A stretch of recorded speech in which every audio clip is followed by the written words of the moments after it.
I wasn't even supposed to be there. God.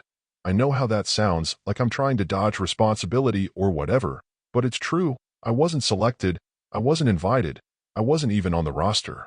I swapped tags with some lizard diplomat prick who snored so loud I couldn't sleep in the tent next to him. That's the only reason I got in. Not training, not clearance, not some noble cause.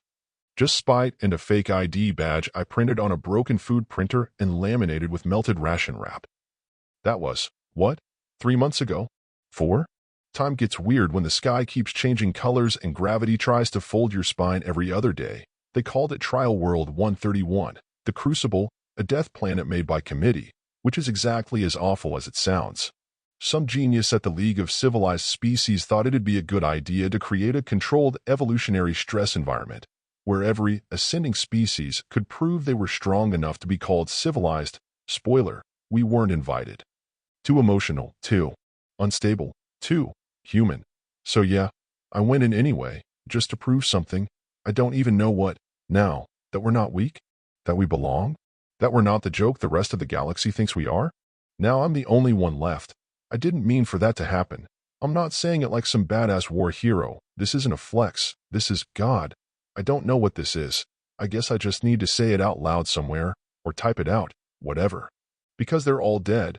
Every last one of them. Claws, wings, scales, feathers, hive minds, venom glands, memory clones, exosuits, photosynthetic skin, quantum perception, all gone.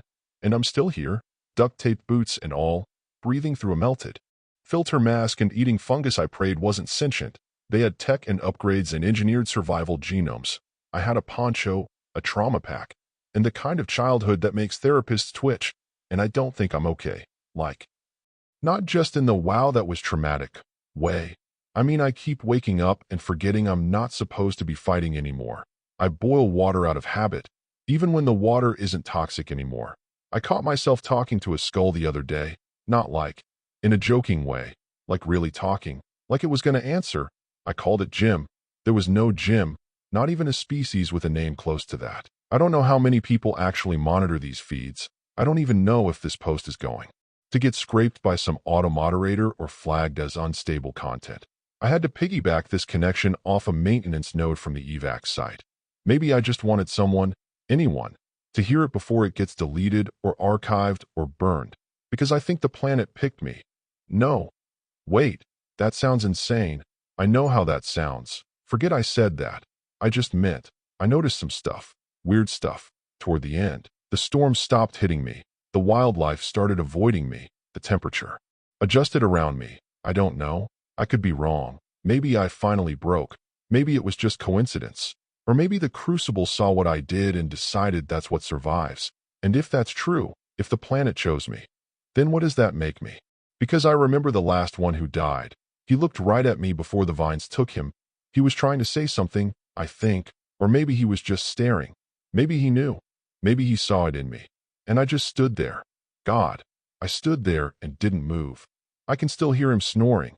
You know, that stupid lizard guy, diplomatic envoy from some desert world I can't pronounce. He had 3 eyelids, 5 nostrils, and this long coil-tail thing he wrapped around his neck like a scarf when he slept, which would have been fine, except he slept like a dying lawnmower, loud, wet, in rhythm, somehow, like a broken dishwasher on a loop. I couldn't sleep for 2 nights straight in that damn tent. Everyone else just tuned it out, like it was white noise. I kept fantasizing about shoving a sock in his throat, or a pillow, or my whole damn foot. And then one morning I saw his clearance badge on the tray next to the breakfast slurry, and I thought, you know what? Screw it. Just screw it. I didn't plan it. I mean, not really. It wasn't some master plan. It was just one of those moments where the world dares you to cross a line you've been staring at too long. And I did. I printed a copy of his badge, spoofed the data tag, wrote a bullshit medical excuse, told him the command center needed him for a last-minute orientation scan or whatever, and he just left, didn't even question it, took his tray and waddled off like a content frog in a sauna. And then I got in the shuttle, sat there like I belonged. God, I'm such an idiot. They didn't even double-check the biometric scan, just blinked their multi-eyes, logged me as Sector Delegate Class 5, or something, and pointed me toward the embark corridor. I thought I was clever. I thought, huh, gotcha. You don't want humans in your precious death trial? Well, here I am, you condescending bastards. Hope you like surprises. I told myself it was a protest, a statement, a way to stick it to the League, to the big shiny civilized species who called us too volatile, too emotional, too primitive to even compete. But it wasn't about politics. It was never about politics. I think I just wanted to matter, just once, just for 5 minutes. I wanted someone out there, anyone, to see a human and not laugh, to see what we're made of, to feel it. And yeah, maybe that was stupid. Maybe it was selfish. Maybe I just wanted to prove I wasn't small, that we're not small. Or maybe I just hated how quiet it got when I told people where I was from. How fast the conversation died when I said, Earth. Like they were embarrassed for me. I didn't even think about what would happen to him.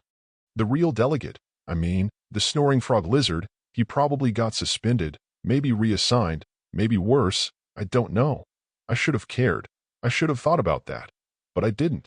They told us to brace for drop pressure. Like we were going to hit turbulence or get a little queasy. No one said the air would try to bite your lungs out. The first breath down there felt like swallowing fiberglass wrapped in menthol, like my lungs got scraped clean and filled with angry bees.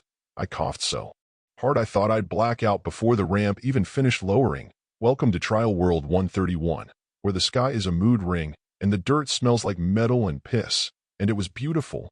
God, I hate admitting that. It was stupid beautiful.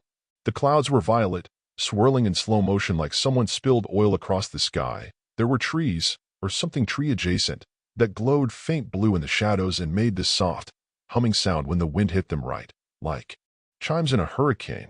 And the ground had these glassy patches that reflected your face, but not the way it looked right then. No, the face it showed was a little off, like it was remembering you wrong. I stepped onto the soil and sank half an inch into it. It flexed. That was my first real, oh shit, moment. Not the air, not the temperature shift, not the drone swarm doing a flyby scan. No, it was the feeling of the ground giving way like memory foam, like it was thinking about how much. I weighed before it decided whether or not to kill me. I kept my cool, though. I think, mostly, maybe. I remember one of the others, a quadruped with a pressure suit and a heat-shielded hood, turning toward me like I was made of paper and bad decisions. I smiled. I don't know why. Reflex. Maybe he didn't smile back. Just flicked his attention away like I was background noise. That was the tone, really. That first hour, that first breath. Me trying to act like I belonged. Them looking through me like I was someone's awkward emotional support mammal. There was no welcome, no good luck, no briefing or campfire or orientation. The shuttle took off. The air stung. The gravity tilted every few minutes like it couldn't make up its mind. And that was it. Trial started. I guess I thought there'd be more, like some dramatic announcement, a countdown. Instead, I tripped on a route that wasn't there a second ago, face planted into dirt that burned a little, and watched the sky flicker from violet to teal like someone flipped a switch. I remember muttering something stupid, like, well, at least the weather's nice. Nobody laughed. I don't know why I expected anyone to laugh. I should have known the second I saw them. Really looked at them. It was like walking into the worst cosplay convention in the universe. If every costume had been grown in a vat, battle-tested in a war, and genetically optimized to look like it could tear you in half for breathing. Wrong. No two of them looked alike. Not even a little. I kept trying to guess what environments they'd evolved in, or been designed for, or whatever the League does these days. There was one with translucent skin stretched tight over glowing muscles, like a walking anatomy model dipped in neon. I think it was from a gas giant moon. Didn't speak, just hovered, like actually hovered. No wings, no tech, just floated there, all smug and floaty. Then there was a hulking brute with carbon-stitched bones visible through armor that looked fused to its skin, exosuit? Or maybe just exo. It grunted once. The ground shook. The worst were the twins. Or maybe it was one mind split in two bodies. They walked in sync, spoke in sync, even blinked in sync. Their faces were too smooth, too symmetrical. You ever see something so perfect it feels wrong? Like a painting that follows you with its eyes? That's what they were, and they hated me. I didn't even need a translator implant to feel it. And then, me, 5 feet 9 inches in worn-out field gear, duct tape on the boots, patched elbow from a training accident 3 years ago, filter mask I'd stolen from a recon kit, a scar above my eyebrow I got from tripping over a rusted pipe in a collapsing shelter back on Earth. I didn't glow, I didn't hover. I couldn't melt metal with my breath, or split my brain across dimensions, or survive a nuclear winter in my underwear. I had sarcasm and stubbornness, and a half-dead spark in my chest that refused to go out, even when I really wanted it to. So I did what I always do when I feel like I'm 3 inches tall in a room full of gods. I made jokes, dumb ones, under my breath. Mostly, loud enough for me, not for them. Called the hover guy Floaty McGlowstick, called the twins the uncanny vibes. Made up stories in my head. Pretended they were all just jerks at a party I didn't want to be at. I said stuff like, bet they cry if their hover mode malfunctions. Or, you think those mind clones ever get sick of each other? God, I can't even stand my own voice sometimes. It helped, kinda, for like 5 minutes. Then one of them turned and looked at me. The brute, I think. And I swear to whatever God is left out there, it smiled.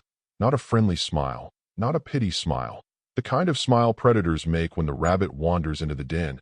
And I smiled back, because I didn't want them to know I was scared. I didn't want them to see I already knew I didn't belong. It hit at night. Not that night meant anything. Down there, the sky didn't go dark, just changed moods. Twilight blue to blood orange like it was getting ready to kill something. No warning, no siren, no perimeter breach, just this low hissing sound, like the whole atmosphere had sprung a leak. Then the screaming started.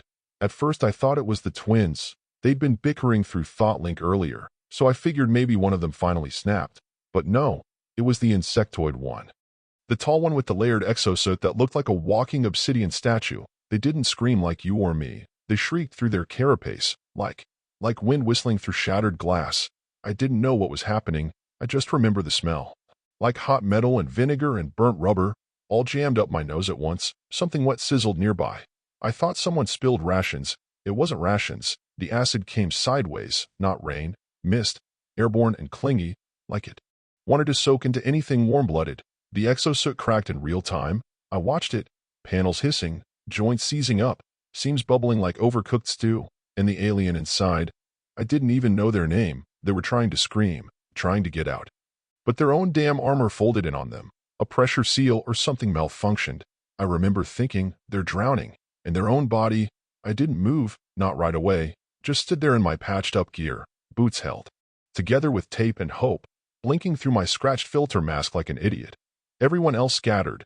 High-tech evac beacons flared, barrier drones activated, shields hissed up like umbrellas made of light. I had none of that. I had a tarp, a fucking tarp.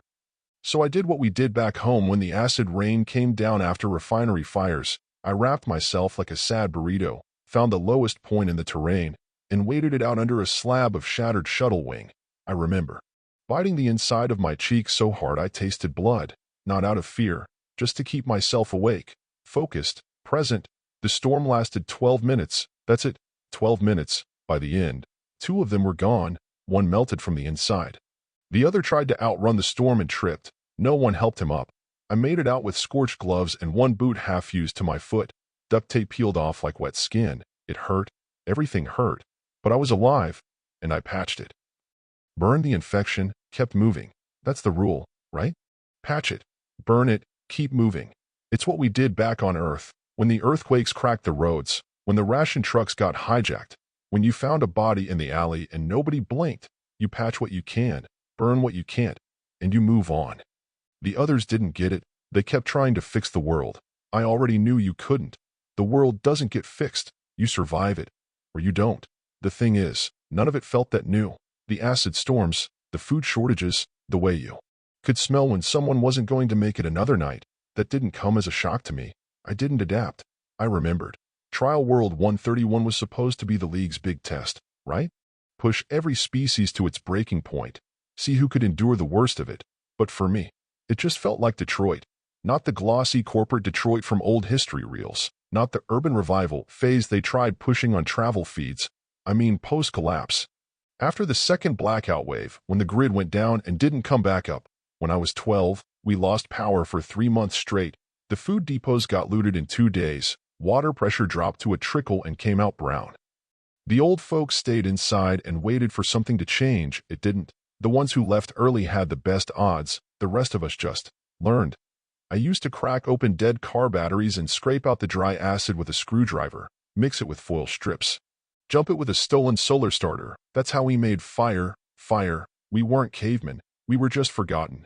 I knew which grocery stores had back rooms that didn't collapse, which roofs were load-bearing, which ferals would trade clean socks for painkillers. We didn't get maps. We made them from memory. We didn't have plans. We had luck. And a lead pipe with duct tape on the grip. So yeah, when the Crucible started throwing hell at us. When the ground split open and spat steam like an infected wound. When the sky shifted color and the air got thick with spores, I didn't freak out like the others did. I built a fire from a power cell. I drank filtered steam from a cracked vent. I used a needle and thread on my own thigh and bit down on a bell to keep from screaming. Because I'd done that before. Because the world already taught me how to hurt and keep moving. And I hated that it helped me. I hated that my trauma was suddenly useful, that all the shit I spent years trying to forget, the nights under collapsed buildings, the taste of moldy protein rations, the sound of feral dogs in the dark, that was what kept me alive, not training, not instinct, just damage. I was supposed to be past all that. Better than that, rehabilitated, cleared for duty. But when things went bad, I didn't rise to the occasion. I fell backward, right into Earth's broken playbook. And it fit me like a second skin. That's the part that still makes me feel sick. It was about a weekend. Give or take, hard to tell, since the sun didn't rise or set so much as blink. One minute you're in orange haze, next minute it's mauve, and you can't feel your teeth from the cold. Food was running low. Well, their food was. They'd packed all these fancy nutrient bricks and sealed protein gels calibrated to their species' digestive specs, taste optimized, metabolism controlled, blah blah blah, and the planet, it ate it. I don't mean the wildlife stole it. I mean the food decomposed itself, like it knew it didn't belong there. One by one, their rations turned to sludge, or sprouted teeth, or just plain vanished. I watched a ration bar dissolve into smoke the moment it touched oxygen. Meanwhile, I found a beetle the size of my hand hiding under a fungal bloom. Looked like a roach made of obsidian and nightmares, antennas twitching, wings that shimmered when they folded. I stabbed it with a tent stake, roasted it over a heat vent, and bit in. Crunchy, nutty, kinda smoky. One of the telepaths saw me do it. Floaty little shit with no mouth. Just this soft glow under its skin that pulsed when it projected. It floated over, tilted its whole body sideways like a confused pigeon, and pulsed out the word. Primitive, like a curse, like I was dirt. I looked right at it, made sure it was watching, and took another bite, legs and all, didn't even blink. Yeah, I said through a mouthful of roasted alien bug, but I'm not starving. The others laughed, a little, uncomfortable laughs, like I was something wild they couldn't quite categorize, and I laughed too, loud, bigger than I needed to. But I wasn't amused, not really, because in that moment, that exact moment, I realized something. They didn't just think we were weak. They thought we were beneath weakness, not soft, not flawed, just wrong. I was the stray dog they let inside as a joke, the pet, the mascot, the wild card for their stats analysis, and they were waiting for me to die so they could nod and say, "See? Told you, can't civilize feral stock." And I wanted to die, sometimes, just to get it over with, but not for them. So I kept chewing, didn't say another word, just swallowed, slow. Let them watch, let them think, and inside, somewhere deep where I didn't want to go, something started to burn, quiet and steady, not hate, not yet, just this, tight, hot pressure that said, "You'll see, you'll all see." The heat spike came without warning. 1 minute it was breathable, barely, and the next, the air just stopped moving, like the atmosphere held its breath and decided, yeah, I think it's time to boil the soft ones. We were mid-hike, trying to relocate to higher ground after a fungal pit swallowed one of the crawler species whole. He didn't even scream. Just vanished into that wet, sucking noise like the planet ate noodles. Anyway, heat spike. The twins collapsed first. Their shared biosuit started to bubble at the seams. Couldn't vent fast enough. One of them foamed at the mouth. The other tried to keep walking. I watched them drag each other for 20 meters before they just stopped, laid down, let it happen. Another one, spindly, insectoid, wore layered reflective mesh like a radiator, dropped 10 feet from me, skin cracked open like hot clay, no blood, just steam. We hadn't even built proper shelters yet, no time. no coordination. Everyone was trying to get clear of the fungal zones, the acidic mist, the trees that moved when you blinked. I saw what was left of the insectoid one, blackened, but mostly intact. And I don't know what came over me. I really don't. I pulled it apart, quietly, methodically, like I'd done it before, like it was normal. Its shell was dense, cooled fast. The outer plates had already hardened from the heat. Like ceramic armor, I used a broken support rod to split the thorax, kicked out the guts, and propped it up with fractured root branches. One half became a roof. The other, a windbreak. By the time the sun blinked back to orange, I had a shaded lean-to that smelled like charcoal and cooked shrimp. And it worked. I didn't even sweat. I sat in there with my knees pulled to my chest, sipping condensation off the inside of my mask, and I felt good. That's the part one can't stop thinking about. I felt proud. Not relieved, not numb. Proud. Like I'd done something smart, like I'd won a round. And it wasn't until nightfall that I realized I'd left the things. Eyes intact. They were still there, glossy, empty, staring at me from the far wall of the shelter. I remember looking back, just for a second, and I smiled. God. I smiled. It wasn't even a big wound. That's the part that keeps messing with me. A nick, a tear, barely deeper than a paper cut. If you didn't count the fact that his skin was more like pressed kelp and his blood hissed when it hit open air. It happened during one of the gravity flips. Those random pulses the planet threw at us like it was bored of physics. We were climbing a ridge, all of us on edge, one eye on the sky and the other on the ground that couldn't be trusted. He slipped, just lost footing for half a second. The rock sheared sideways under him, like it had been waiting, and he went tumbling into a pit lined with those root things that looked like veins. I was closest. I heard the impact. Wet, but not fatal. He was groaning, alive. I climbed down, not all the way. Just enough to see him. He looked at me with those wide, lidless eyes, all pupil and pain, reached a hand, or tendril, or whatever, toward me, said something in that rapid click language his kind used. I didn't move. I could have helped. I want that to be clear. I could have fashioned a sling, lowered a rope, something. He wasn't beyond saving. I saw the wound. It wasn't fatal. He was breathing. He was scared. And I froze, not from fear. Not exactly, more like, I calculated, ran the math. How much energy it would cost me, how much time, if the blood was corrosive, if it would attract the fauna that followed screams, if he'd slow me down after, if helping him would kill me later. I didn't mean to let him die. I just didn't stop it. I whispered, sorry, under my breath, like that meant anything, and backed away. I walked, didn't run, didn't panic, just kept moving. Told myself it was the smart call. Told myself I'd seen what happened to the others who slowed down. I told myself he wouldn't have done it for me. I told myself so many things. And then that night, I heard him screaming, far off, wet and slow, not fear, not pain, loneliness. He died alone, because I walked away, because I chose me, because I always do. It started with rain. Except it wasn't rain, it was thought, like the air itself got inside my skull and started thinking for me. No warning this time, no hissing or color shift or gravity tantrum, just stillness, then warmth. I remember standing in the clearing. I was trying to boil some water with a scavenged power cell, the usual. I blinked, and the sky was gone. No alien trees, no storm clouds, no humming fungus, just blue, real blue, earth blue, and grass. God.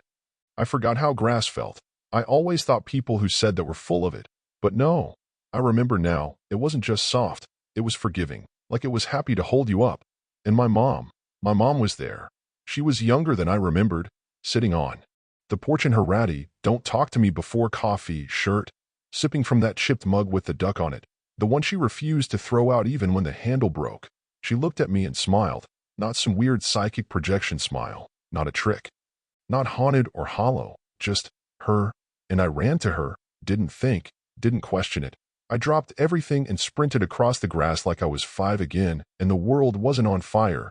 She opened her arms, I swear she did, and then the ground went soft, warm, too warm, then hot.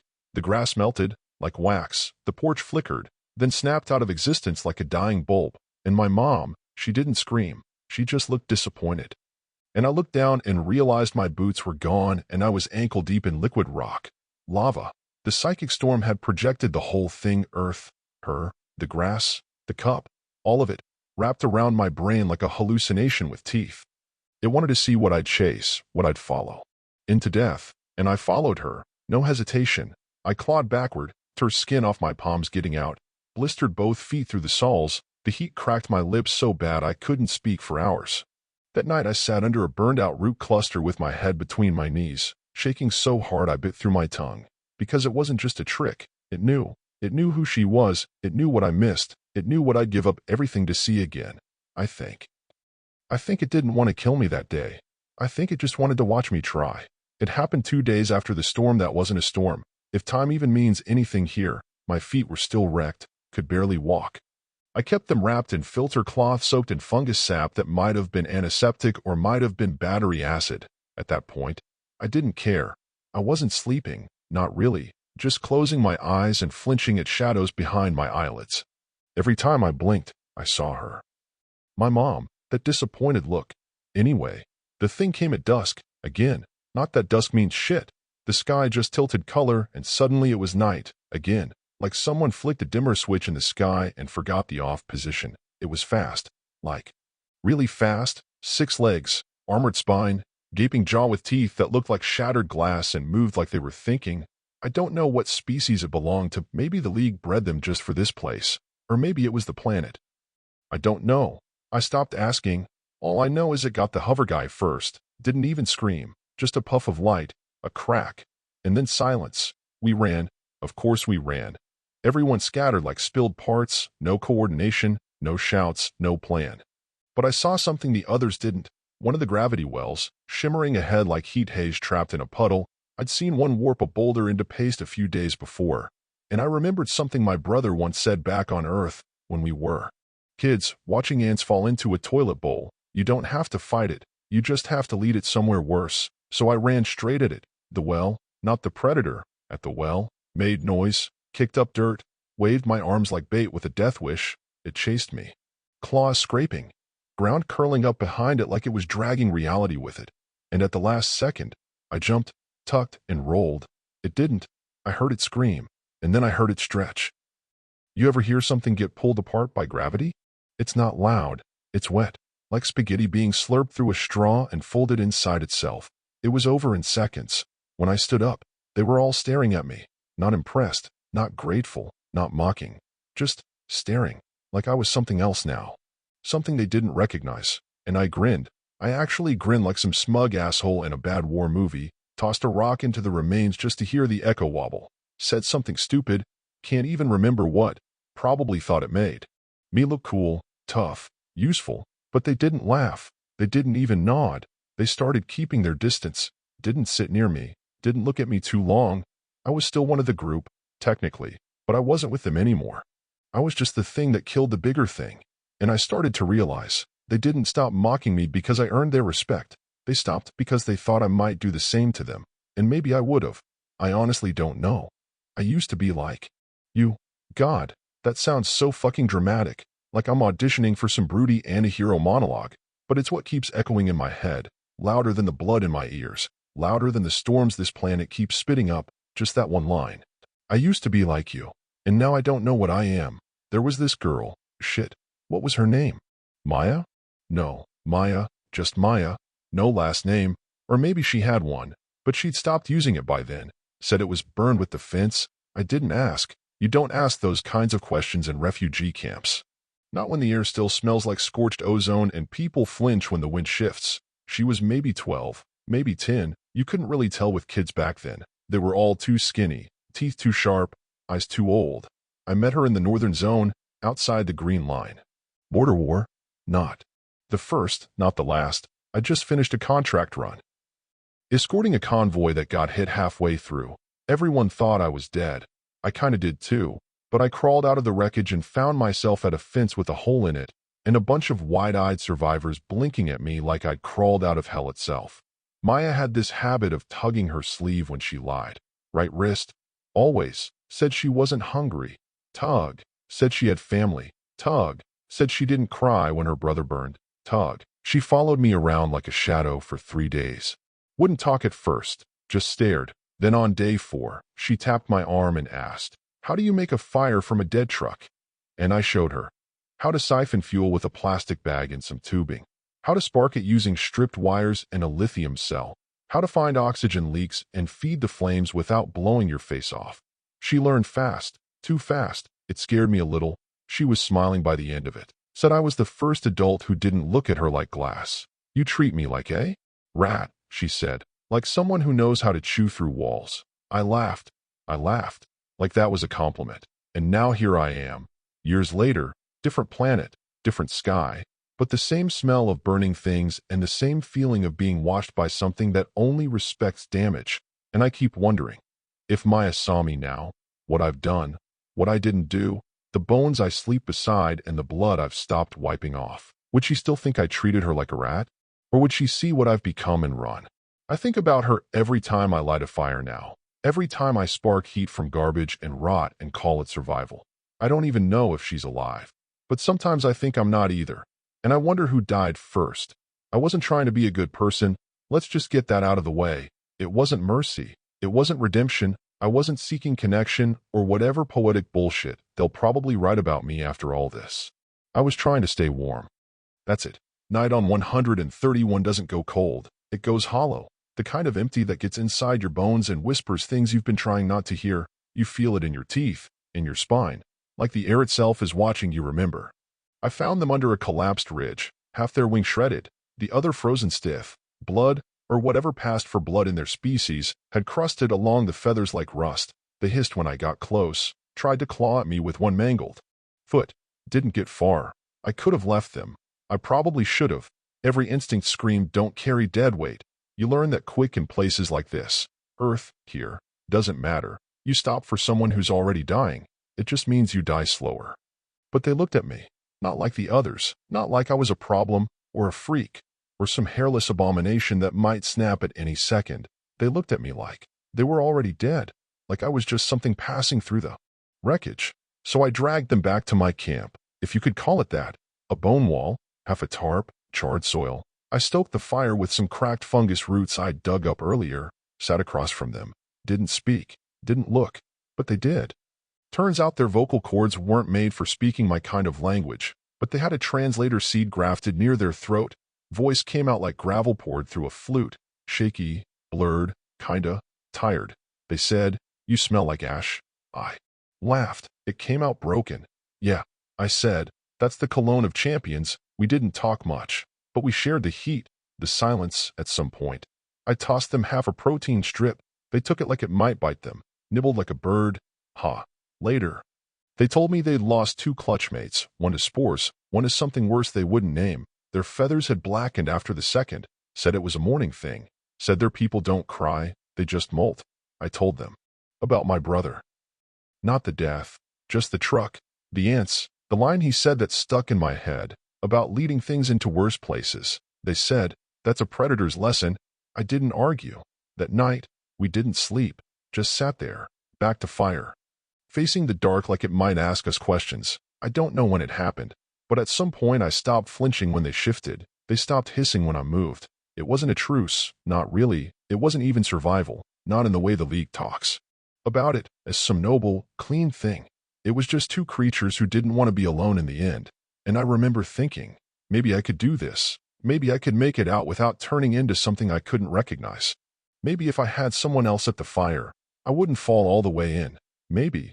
But the thing about pacts made in the dark is, they don't always survive the daylight. The fog rolls in like it's alive. That's not poetic. It moves like it knows where you are, and, worse, where you're going to be. I'd seen it before, but this time was different, thicker, heavier. It didn't just block your eyes, it climbed into your head, made you hear voices that weren't yours, feel heat that wasn't there, smell blood when no one was bleeding. Yet. I told them we should stay still, wait it out. My friend, the feathered one, the one with the half-healed wing and the voice that cracked on vowels, they agreed, sat close, trusted me, like a fucking idiot, they trusted me. But the big one, I never learned their name, long limbs, glowy veins, face like an orchid on steroids, they panicked, started pacing, muttering, and when the howl came, gods, that sound, like a freight train dying, they just snapped. The fog cracked open and something came through, long neck, too many legs, no eyes, just teeth. I was frozen, so was my friend, but not the big one.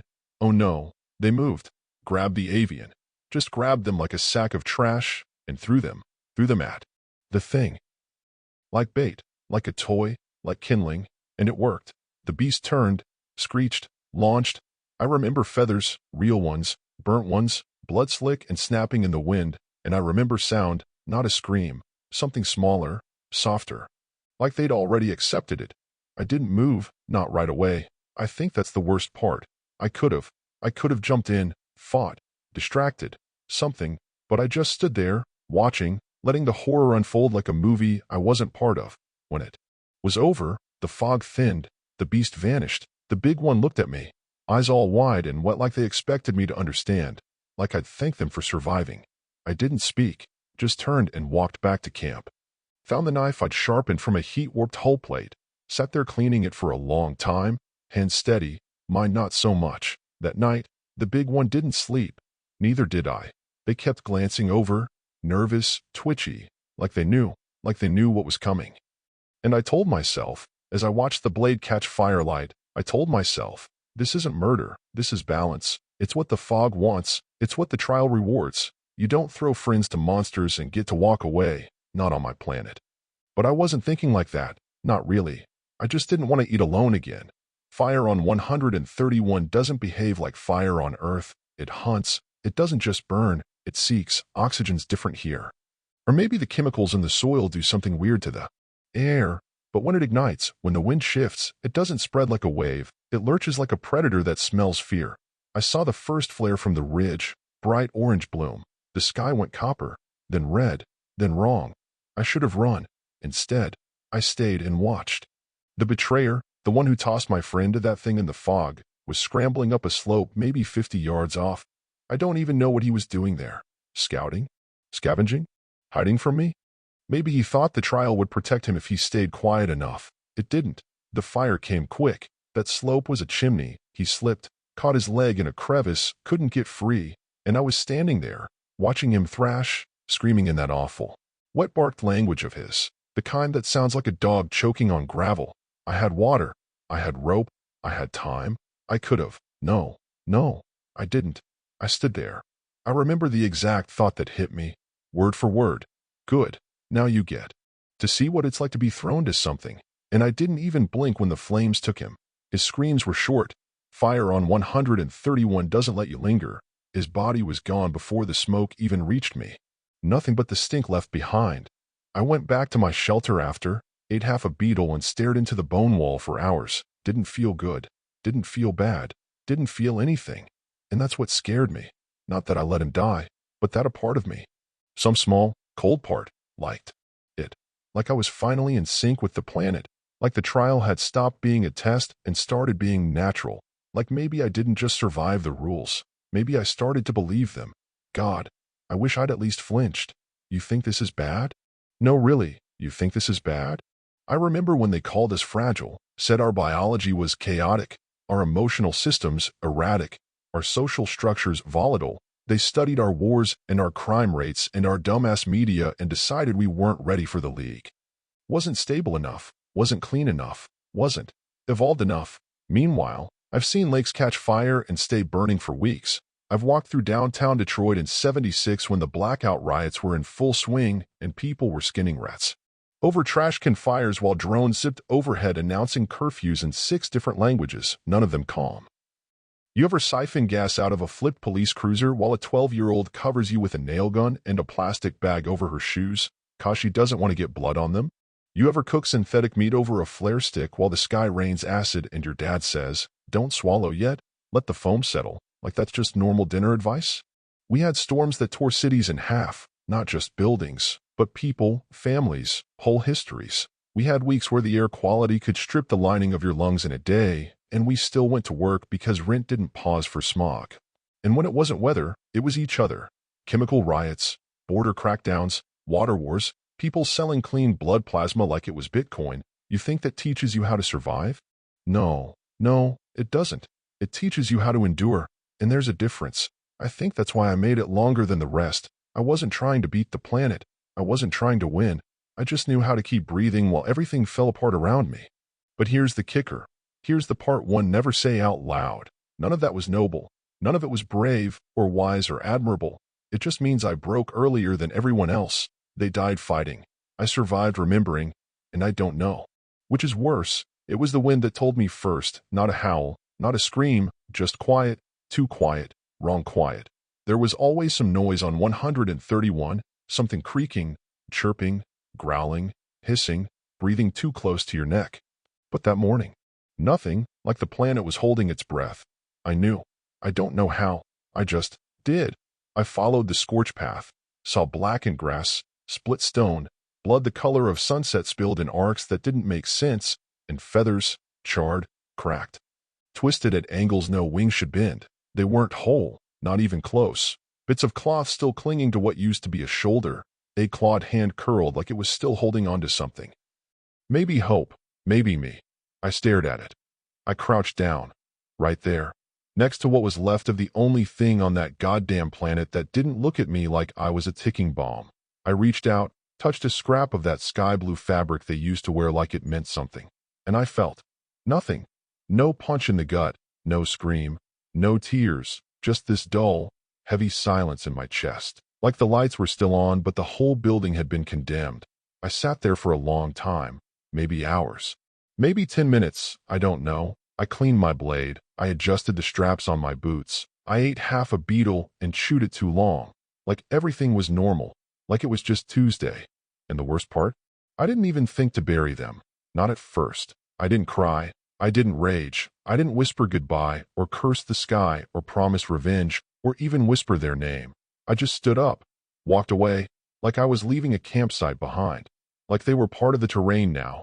Later, when I made it back to camp. If you could call that pile of ash and bone a camp. I looked at the spot we used to sit. The one where they told me about their sibling, the one lost to plague, the one they dreamed of seeing. Again, if they passed the trial, I looked at it and thought, did I even remember to say goodnight? And that's when it hit me. Not the grief, not the pain, the shame, because I hadn't just survived too long. I'd survived past the point of feeling. It hovered over me like a gnat made of chrome and judgment. I don't know how long it had been following. Maybe days, maybe since the last evaluation cycle. Whatever the hell that meant. But I saw it clearly that morning, caught the glint off its lens, blinking like some smug little star in the corner of my peripheral vision, one of the League's. Observer drones, round, silent, clean, everything this planet wasn't, just floating there, watching, like a god that doesn't care if you pray. At first I ignored it. Thought maybe it was just cataloging biosigns or terrain shifts or, I don't know, disease vectors. But then it drifted lower, turned its lens on me, tracked me when I moved, paused when I paused. And I snapped. I stood up, drenched in blood, ash crusted into my wrists, beetle grease smeared on my chin, and I looked right at it and said, "Hey, nothing." So I waved, like I was greeting a tourist at the edge of some post-apocalyptic safari. Then I laughed, like full-body laugh, the kind you can't pull back once it's out. Too wide, too loud, no real joy in it. Just noise, just survival echoing in a throat that forgot what silence was supposed to feel like. And the drone just hovered, didn't run, didn't respond, just blinked.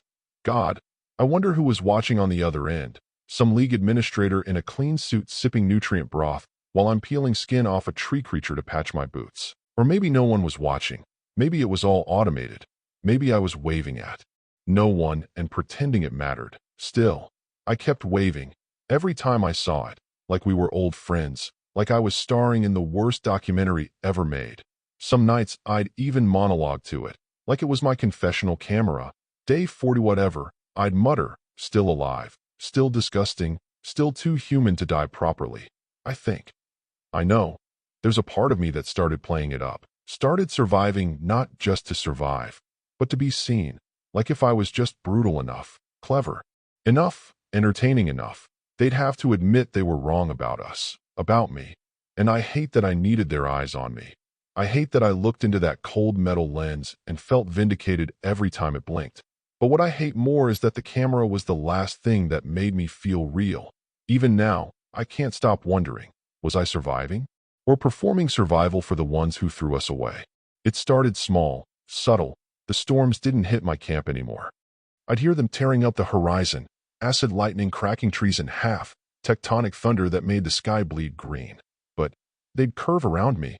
I'd wake up to damp air and a few singed leaves while the others, the few that were left, were crawling out of smoking craters or dragging half-melted gear behind them like ghosts with luggage. One night, I fell asleep on open ground, no fire, no shelter, just laid down under a half-dead sky and closed my eyes, too tired to care if something chewed through my ribs in my sleep. Nothing came. I woke up untouched, no claw marks, no blood, not even a scratch from the wind. The beasts stopped attacking. I'm not making that up. They'd skirt around me.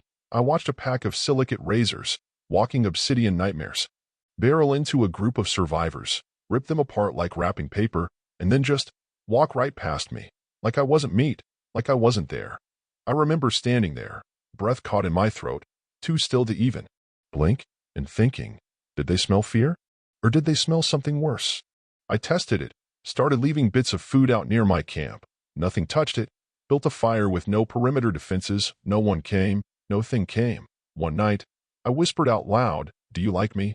Like the planet could answer.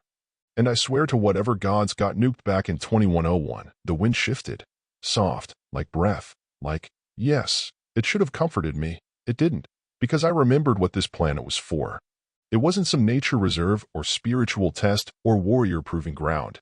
It was a machine, a living, reactive, evolutionary meat grinder built by the League to choose, to sift out the weak, to reward the strong, to select the species most suited for survival under extreme adaptive pressure, and it was going easy on me. I wasn't beating the trial anymore. The trial was choosing me, like it had decided I wasn't prey, I wasn't a guest, I wasn't even a threat, I was the answer. I tried to laugh it off. Planets got taste, I said to a dead tree stump like a man begging his reflection to blink first. But the more the planet spared me, the more the others suffered, the fewer that were left. The more I wondered if I was surviving because I was human, or if I was surviving because I wasn't human enough anymore. And deep down, even back then, I think I knew it liked me because I was starting to like it back. I got it on day. I don't even know, not anymore. Time didn't mean anything by then, just ash and blood and sky that hissed like it was angry I was still breathing. But I remember the ping, that goddamn ping, like someone tapping on a coffin lid from the inside. I thought it was a trick at first. Like the trial messing with my head again, some new psychic gas or illusion parasite, whatever. I was already cracked, already seeing faces and steam and hearing earth accents and bird shrieks. But it was real, it was real. A League courier drone, half melted and spitting sparks, belly flopped into the muck like a dying fish. Inside, one half-corrupted packet, time-stamped Earth time, 3 months old. I didn't want to open it. I didn't want to open it. But I did.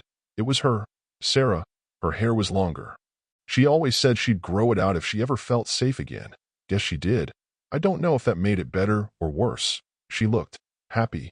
No, just tired in that Earth way, you know? The kind of tired where you still laugh, where the power comes on for a few hours and you make shitty tea and pretend it's fine. She was sitting in the back of our old truck, the one we used to siphon gas from UN supply convoys, wind chimes in the background. Our neighborhood used to hang trash from wires and pretend it was art. She smiled into the camera like she thought I'd be watching it with her, like we were still, like I was still there. Happy birthday, dumbass, she said, and my knees went out, just buckled, like someone turned me off. She showed me the tarp fort she built for her kids, the garden she managed to keep alive through the water rations. She said Mom would have been proud. She said I would have been proud. And then she said, wherever you are, don't forget who you are. Okay, except I already had. I'd forgotten what her voice sounded like. I'd forgotten what laughing without watching your back felt like. I'd forgotten my goddamn birthday. I don't know how long I sat there. The drone fizzed out eventually. The sky started bleeding fire again. Beasts circled. I didn't move, couldn't. My hands wouldn't stop shaking and my chest felt like it had cracked open and let in the air. The sharp, acid-drenched air that didn't want me alive. And for the first time since this whole thing started, I didn't want me alive either. I think I whispered something. I think I whispered her name. I don't know. I might have just screamed, or laughed, or both. I dug a hole with my bare hands and buried the message pod like it was her. I told myself I'd dig it up when I got out. I still haven't gone back. I don't know if I will. Maybe I don't deserve to. All I know is that the next day, I started walking like something was behind me, but nothing was. Nothing was left. I started naming the dead. Not at first. At first, I was too busy not being one of them. But after Sarah's message, after the whole, I stopped counting days and started counting corpses. It helped, I think, at least for a while. Made the silence feel less like punishment and more like company. There was this one with 3 arms and a shell cracked like ceramic. I called her Cricket. She'd chirp in her sleep. I remembered that. I remembered thinking it was annoying when we were still pretending to be a team after she died. Spine snapped against a cliff wall during one of the gravity seizures. I laid her out with her arms folded and told her I was sorry for not appreciating the music. Another one, teeth like glass needles. All pride and posture while he was alive. I called him preacher because he talked like everything was a sermon. I hated him. Then I missed him. Then I talked to him like he was still there, nodding silently, judging me. The little furry one who always shared his rations. I called him Buttons. I don't know why. Something about his eyes. He didn't scream when the swarm got him. Just locked eyes with me like he was asking if it was okay. I still don't know what I told him with mine. They all had names, even the ones I never knew alive, even the pieces. I made up their stories, made up their homes, their reasons for being here. I built them families in my head.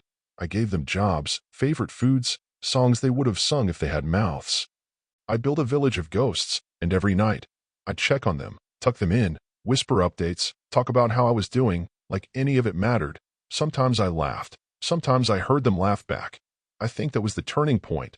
The moment I realized something had shifted or cracked, or maybe I just stopped fighting it.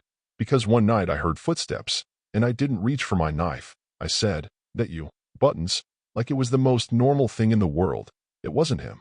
It wasn't anything, just the wind, or a hallucination, or maybe something watching me and deciding I wasn't worth the effort.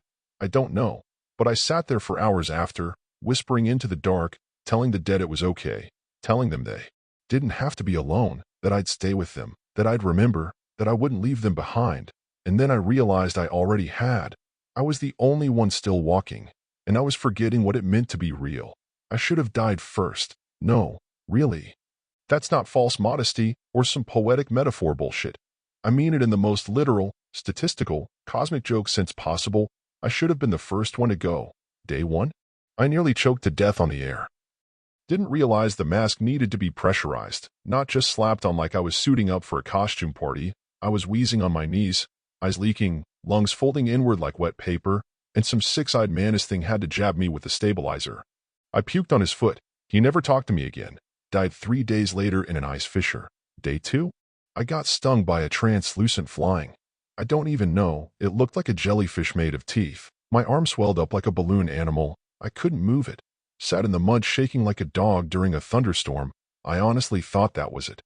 I even curled up and whispered goodbyes. You know what saved me? My own body heat. It burned the venom out overnight. Or maybe the thing just didn't inject much. Maybe it just wanted to scare me. Day 3? I stopped caring. I stopped waiting for someone to drag me out. Stopped hoping someone in orbit would call it off. I woke up, saw frost on my eyelashes, and thought, still here.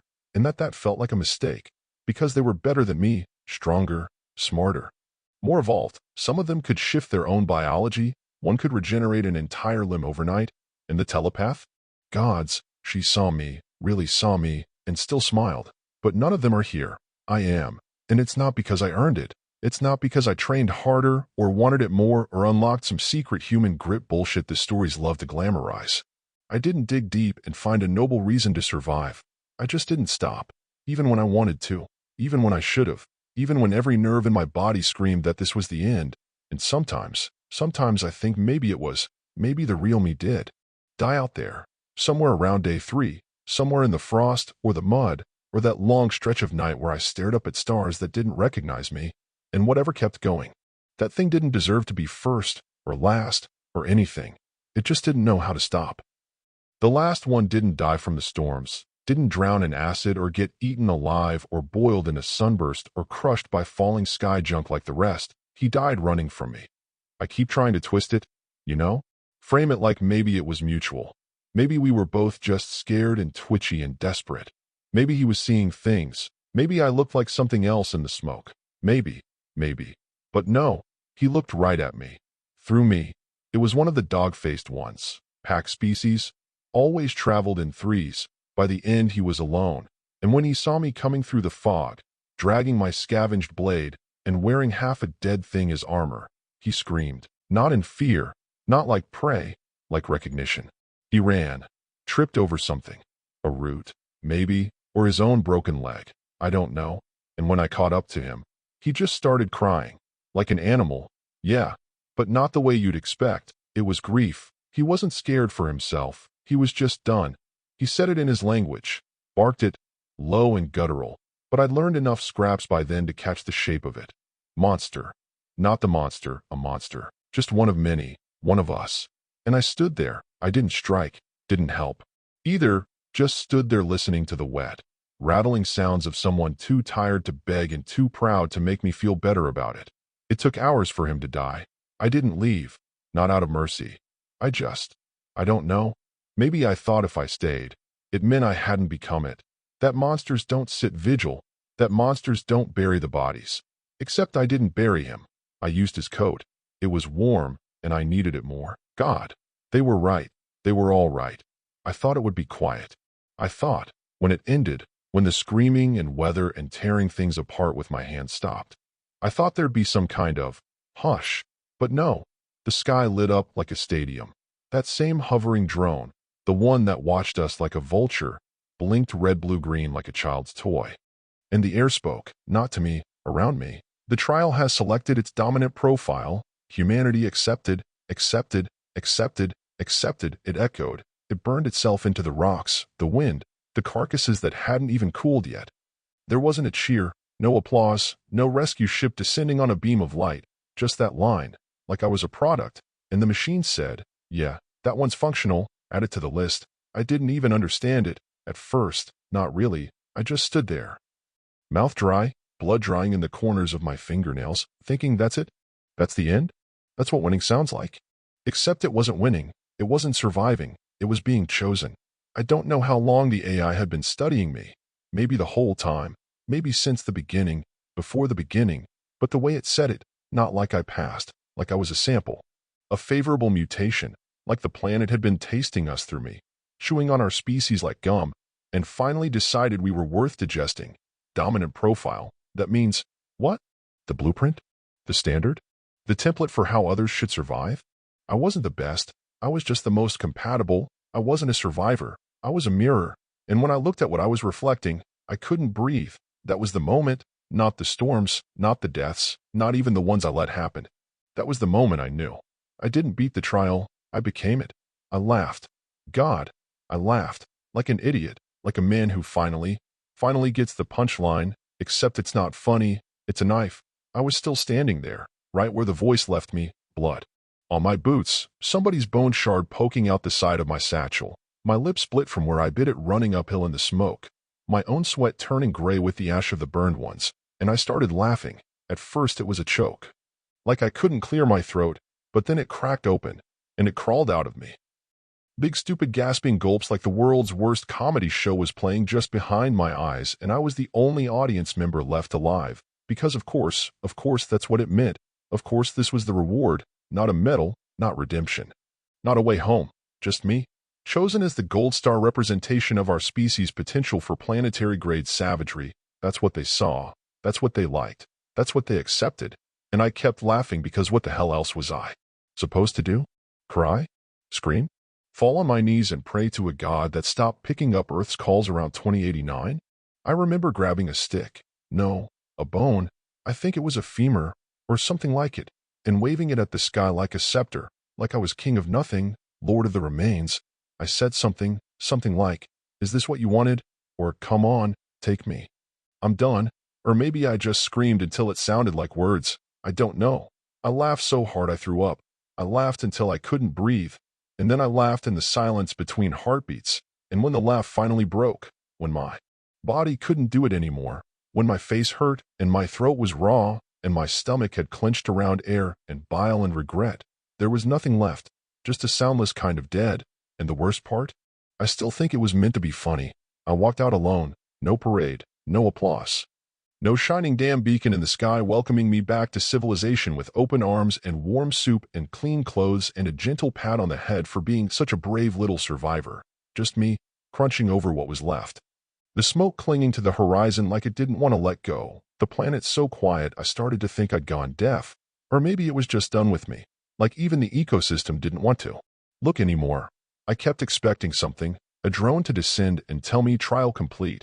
Some smug League rep to materialize out of a portal and say, "Congratulations. You've exceeded our expectations for your species. Here's a ribbon. Don't bleed on it."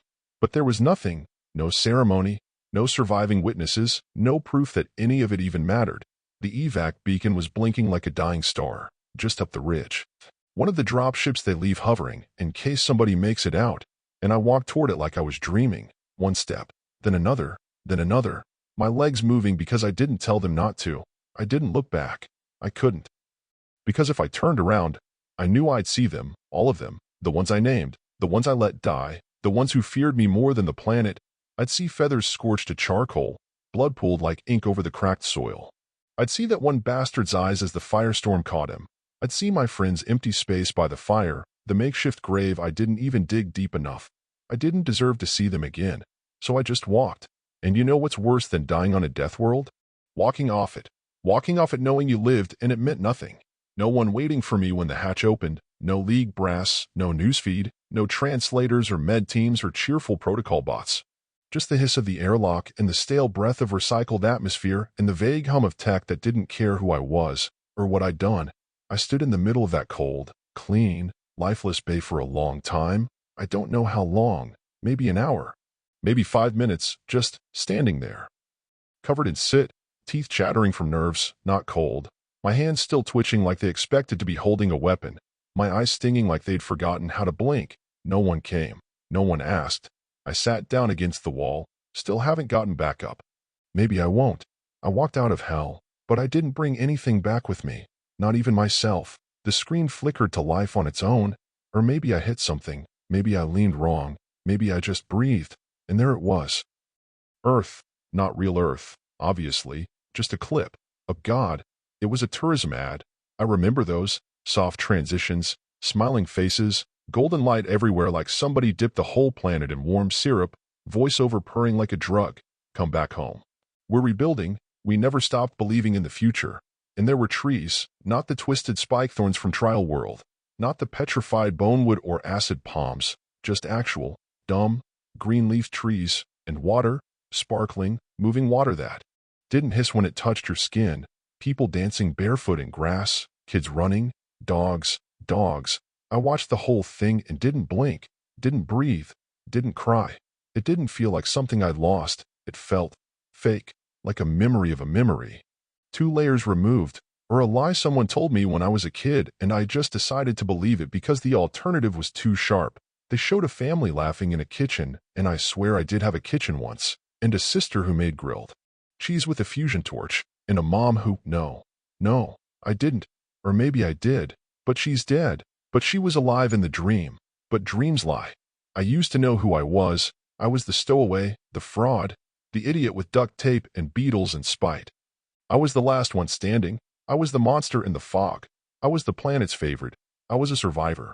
But now, I just sit here and I can't remember the sound of my own voice, not the real one, not the one before the screaming and the thunder and the fire. I look at my hands and they're not mine. They're too steady, too clean. The burns have healed. The skin doesn't flake anymore. But I remember peeling it off in strips. I remember using blood as ink. I remember laughing until something in me broke open. The ship feeds me paste and I eat it. The lights dim on a schedule and I pretend to sleep. The screen loops back to the start of the ad and I let it play again. And again. And again. I think I used to believe in something. Maybe it was humanity. Maybe it was myself. Maybe it was just the idea that if I survived, it'd mean something. But I'm still here, and I'm watching strangers smile on a planet I don't recognize. And I think I hate them for it. I think I hate me for ever wanting to go back. I don't know who I am anymore, and I'm so scared that maybe I never really did. But I'm still typing, so maybe that counts for something. They brought me tea. That's the first thing I remember, like it matters. One of the League envoys set it down like we were having a polite little chat in a glass box. Her hands didn't shake. Mine did. Or maybe I was just cold. Or maybe I wasn't in my body at all. There were 3 of them. Diplomatic caste, I think. The kind who say things like, on behalf of the League, and wear emotion patches on their necks like it makes them more empathetic. One of them had this translator node that kept glitching. So every time he said the word violence, it echoed like a question. Violence? Violence. I couldn't stop staring at it. It felt like the only honest thing in the room. They asked questions, so many questions. Can you describe the moment you first realized you were the last? What survival strategies did you implement that differed from League protocol? Did you feel the trial AI favored you in any capacity? I said nothing. At first I thought I was being clever or defiant, or I don't know, stoic. But the truth is I didn't know how to answer, not in their language, not in that clean, clinical dialect where death becomes loss of non-essential personnel and survival becomes individualized resilience outcome. I just stared through them. Like if I looked hard enough, I'd find something human in there, some flicker of recognition. Like maybe they'd say I'm sorry, or you shouldn't have been there, or how did we let this happen to you? But no, just data collection and facial scans and those blank. Sympathetic smiles like they're cataloging a zoo exhibit that clawed its way through the bars. They kept calling me resilient. I wanted to scream. I wanted to tear the word out of the air with my teeth and shove it back down their throats. But I just sat there, breathing, listening to my own pulse. Do you know what it feels like to sit across from people who will never understand what you did to survive? They think I'm a success story, a case study, a potential instructor. I saw one of them flag my file as genetic outlier, recommend further assessment. Outlier, that's what they're calling it now. Not savage, not feral, not monster. Just a promising variable. The funny thing is, I'm not even angry at them. Not really. I just don't care anymore. I don't care what they think. I don't care what they want from me. I don't even care if they're scared of me. They should be. They asked if I needed anything before I left the room. I said, yeah, a mirror. I wanted to see what they saw. I wanted to know if the thing staring back would flinch. It didn't. It's worse when the lights are soft. That soft white glow they use in the League's rehab centers. The kind that's supposed to be calming, neutral, safe. It just makes everything look more alien, including me. There's a mirror in the bunk room. Not really a mirror, more like a high-res monitor with a facial analysis overlay. It tracks hydration, heart rate, stress indicators, color-coded halos around your head, like a mood ring for the broken. I turned it off, stared into the dead glass. That's when I saw it. Not at first. At first I just saw a guy, a human. Face thinner than I remembered, eyes sunken, some frostbite scarring still flaking off the left cheek, hair ragged like I cut it with a rock, because I did, the standard trauma checklist. But then I leaned in, and something looked back that wasn't just me. There was this stillness, this sharp, still animal calm, like a predator before the pounce, no twitching, no blinking, no hesitation, just calculation, a tightness around the jaw, that weird way my shoulders didn't quite rest. I wasn't standing. I was braced. In the eyes. You hear people say that, right? It was in the eyes. It sounds dramatic until it happens to you. Until you realize you're not blinking, not looking away, not searching for yourself in the mirror, because you already know exactly who's there, and you're not sure you like it. I didn't flinch. That's the part that scares me. Not the eyes, not the scars, not even the silence. It's that I looked at what I've become and felt nothing. Not horror, not grief, not even curiosity. Just, oh, that tracks. Like I already knew, like maybe I've known for a while. Like maybe the reason I kept smashing reflective surfaces during the trial wasn't the weather or the stress or the way they glinted wrong in the sun. Maybe it was because I didn't want to see, didn't want to confirm, didn't want to know. Well, now I know. And the thing is, it's not a monster. It's a survivor, which might be worse. They sent a delegation this morning. Not that I call them that. I call them the vultures. Even if some of them don't have mouths or feathers. Just the way they hover, circle, wait for the meat to cool. The one in the middle. I think she's some kind of League psych officer or a diplomatic proxy. Or maybe just the most expensive liar on the roster. She leaned in real soft and said, "You demonstrated adaptive excellence. We believe you can help others survive. Like it's a compliment. Like it's a gift. Like what I did, what I became, was AF ****** ING training module now. They want to build a curriculum based on me. Not just humans.